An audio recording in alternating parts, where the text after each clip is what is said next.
This is KM Weiland, and you are listening to the 399th episode of the Helping Writers Become Authors podcast. This has been a month of craziness for me. I only have a gazillion and one projects I'm waiting to finish up before I go to visit family at the beginning of September. In addition to trying to finish painting 7 doors, I'm also trying to finish up the final proofread of the Creating Character Arcs workbook, since I'd really like to get that published by October for all of you who want to use it in preparing for a National Novel Writing Month in November. And of course, I'm writing away on my Portal Fantasy sequel, Dreambreaker, moving right along with it and having a total ball now that we're into what has developed into a very eventful and fun second act, full of political intrigue, romantic subtext, and lots of epicness. And then, before we know it, August will have flown, which is always sad since it's my favorite month. The latest post on my blog is Multiple Narrators. Here's how to choose the right POV. In a multiple point of view story, knowing how to choose the right POV for every scene is as much a science as an art. Learn how to get it right. To read the post, visit helpingwritersbecomeauthors.com. And now I hope you enjoyed this week's podcast, 4 questions you should never ask about your book. No such thing as a stupid question. Sounds good, right? Sounds like, yay, let's be inquisitive and creative and learn stuff. But here's the problem.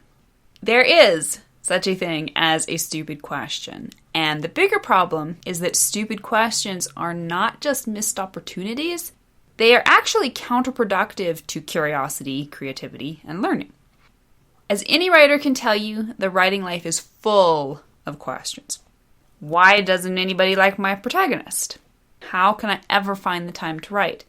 And why is this so hard? These are all good questions. They're specific and they're focused on the problem, which means they're ultimately focused on the solution. But not all questions are created equal. And if you're not disciplining yourself to ask good questions, your best case outcome is a long, circuitous bout of flailing before, if you're lucky, you finally find a suitable answer. Writing, perhaps more than any other art form, is about harnessing creativity with logic. As historian David McCullough says, writing is thinking clearly. To write well is to think clearly. That's why it's so hard. This starts and ends with the ability to identify challenges and frame appropriate questions about them. Mystery author Sue Grafton once said something that has become the paradigm for my entire approach to writing. She said, if you know the question, you know the answer. In short, good writing is not about finding the right answer. It's about finding the right question. Mind-blowing, right? But it's not as easy as it sounds. Finding the right question is first and foremost about developing the logical skills to strip away all the wrong questions. So what's the difference? What makes one question good and another bad to the point of uselessness? I receive a lot of questions from writers. Most are pretty simple. Most are the same questions I see and answer over and over again. Some are so brilliant they help me see answers I hadn't previously realized I was looking for. Others, however, demonstrate that the writer's primary obstacle is not whatever it is they're asking me about, but rather a failure to look deeper into themselves and do the hard, logical work of figuring out what they're really asking. Because if they did that half the time, they wouldn't even need to ask. The common pattern in good versus bad questions is simple. Good questions, specific. Bad questions, vague. And this goes for just about anything in the writing life, whether it's plot-specific questions, why isn't my story working, or personal questions, why am I blocked? If you're struggling to find an answer, it's probably because you haven't yet made the question specific enough. So instead of knowing your story isn't working and just leaving it at that, you have to drill down to find the question at the crux of the issue. For example, why is my second pinch point missing? Or why is the big bad acting like this for no reason?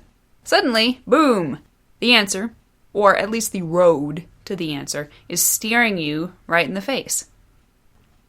So today I want to go over 4 of the most common bad questions I receive. I can't give you the answer to any of them, but I can show you how to ask better questions that will help you find your own answers. Question number 1. Will you help me write a book? My reaction. Well, yes. No. Of course I'll help you write a book. Here's the link to my website. Here's the thing. You don't need help to write a book. I know, you panic. But really, writing is a solitary endeavor. Writing is nothing but hard work down in the trenches of your soul. I can't follow you there. You don't need me holding your hand down there. Will I cheer you on? You bet. But I can't help you write a book. No one can. Only you can do the hard work of reading, writing, learning, and thinking. Frankly, I can give you all the answers there are, but they won't mean a thing until you're ready to start asking the right leading questions.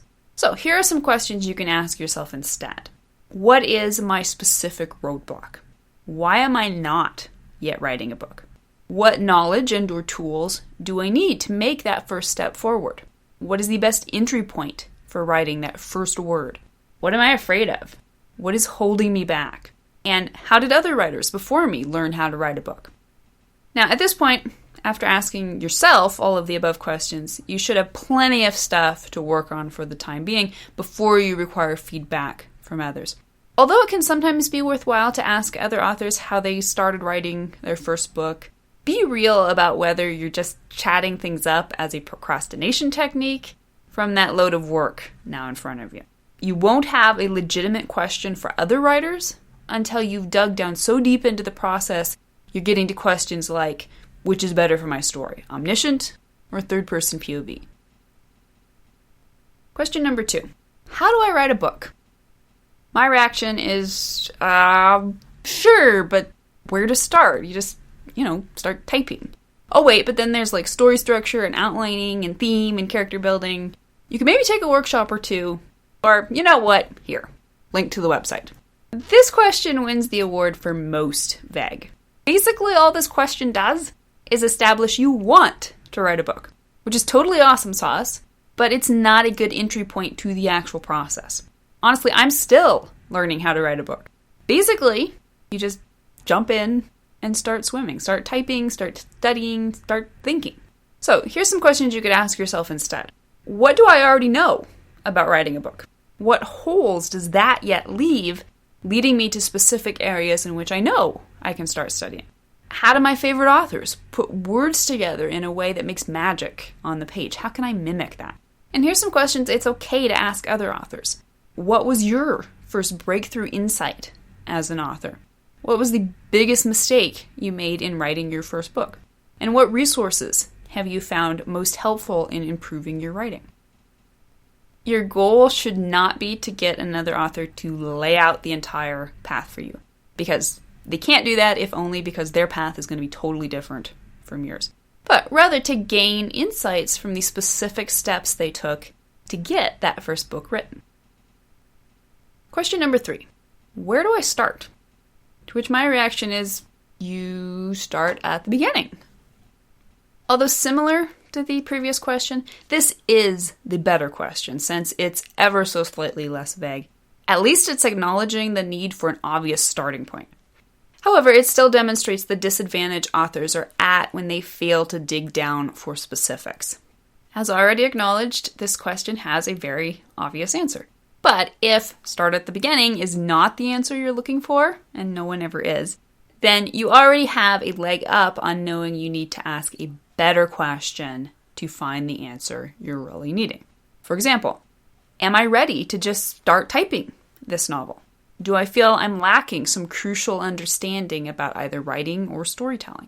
What information do I need to find before I can move forward? Do I need to do some research?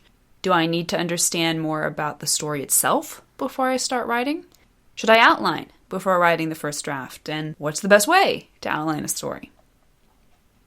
Now, remember, you're not looking for other authors to tell you how to write, because really when you're asking that, you're mostly just wanting them to hold your hand through the process, or maybe even do all the hardest work for you. Instead, you're looking for insights you can learn from their own way of doing things. To that end, you can ask them questions such as, what is your first step in your writing process when you start a new book? Do you outline? Why or why not? What are some key elements for a good opening chapter? And what are some pitfalls to be aware of in beginning a new story? Question number 4. What should I write about? At this point, I open my mouth, my face gets very confused, I close my mouth. It's just, why would you even... Okay. Dear person, I am about to save you a life of misery and wrist pain. If you cannot be a writer, then don't. Okay, for starters, I really don't get this one. If you don't have something to write about, why do you want to write? Writing, like all of art, needs to come bursting out of you like a volcano. We write because, first and foremost, we have something to say. Or even perhaps to discover what it is we have to say. If you don't know what to write about, then wait until you do. Or if what you're really asking is, what should I write about that will sell 1 million copies? Then stop right there and gut check yourself. First of all, I cannot tell you what story will sell 1 million copies. After all, if I knew that, I would write it myself. And second, you're not writing for the numbers. You're writing for the words and your own love of them. So here are some questions you could ask yourself instead. What kind of story do I want to write? Do I really want to write it? Can I not write it? Why do I want to be a writer anyway? How can I take this little kernel of a good idea and make it better? What kind of story do I wish my favorite author would write for me? And as for questions that it's okay to ask other authors, honestly, on this one, I just have to say, don't. You could maybe ask for feedback on whether someone thinks an idea is a good one, but personally, I wouldn't go there. If an idea is good, you know it. You love it. You can't stay away from it. Your own passion is what will drive the project forward and turn it into something great. You don't need another writer's permission to do that, and why risk their cold water if, in their own subjective opinion, it doesn't do it for them? Asking worthwhile questions about your writing is ultimately about taking responsibility for your writing. Vague questions are very often lazy questions. Lazy writers do not succeed. Successful writers do the hard work of learning how to think clearly, logically, and specifically so they can immediately zero in on the questions most likely to help them find the right answers. This does not mean you can't or shouldn't seek advice or feedback from your peers. We all need objective opinions to help us see ourselves and our work clearly. We can all benefit from the knowledge of those who have traveled the path ahead of or beside us. But neither should we rely on them. It's not their job to find answers to our questions.